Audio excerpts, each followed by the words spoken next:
I have recently started a new job, and in order to understand the people that I'm working with, I'm sitting down and doing one-on-ones and, interviewing, if you will. And you seem to have such a knack for character development that I would like to hear,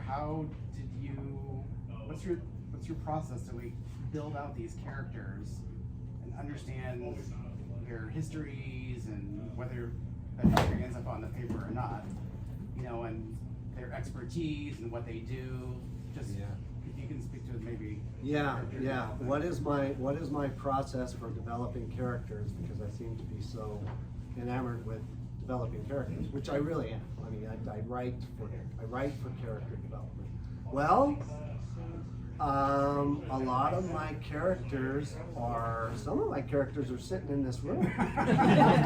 So, I mean, in all seriousness, that's a big part of it, right? I mean, it's not often the people you're close to, but, I find people fascinating, and I'm an observer. I think you are too, Brendan. I mean,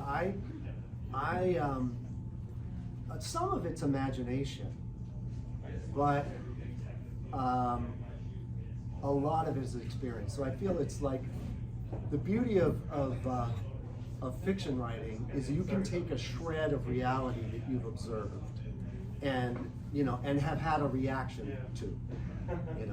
Maybe you were disgusted by it, maybe you were fascinated by it, whatever and you can take that shred of reality and you can then use your imagination to make it into anything you want to make it into. And that's the fun of fiction writing for me.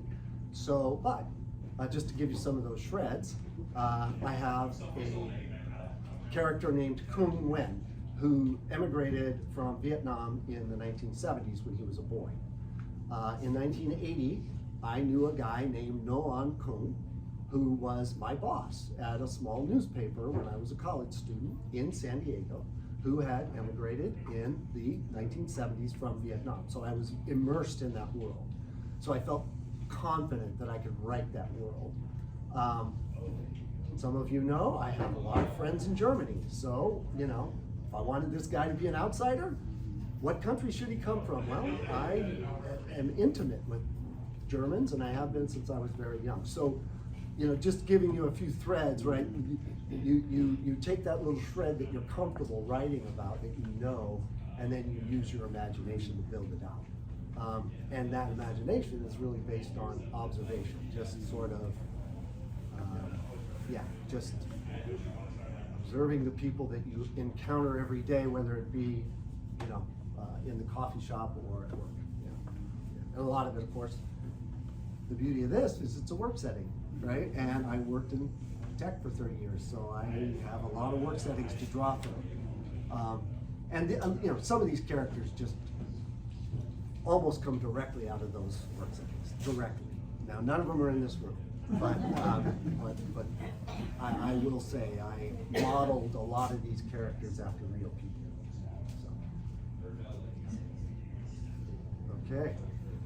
You guys had enough? Ready to get some books signed? Yeah. All right. Thank you so much. Thank you all for coming.